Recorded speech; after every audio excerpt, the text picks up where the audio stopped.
До законски последниот рок 31 декември, К15 не добиле сите вработени, поради ова од 1 јануари до Инспекторатот за труд пријави стигнуваат секојдневно. Во 2025 година бил исплатен регрес за годишен одмор во вредност од околу 9 милиарди 212 милиони денари.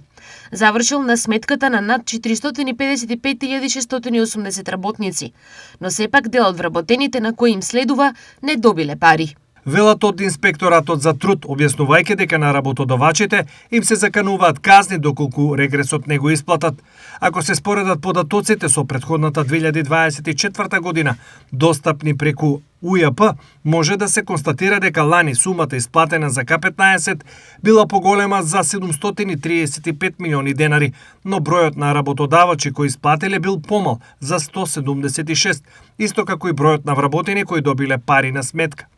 Оваа година минималниот износ на К15 изнесува 18.141 денар или околу 295 евра за вработените во приватниот сектор. Во јавниот сектор е утврден износ од 12.372 денари или околу 200 евра.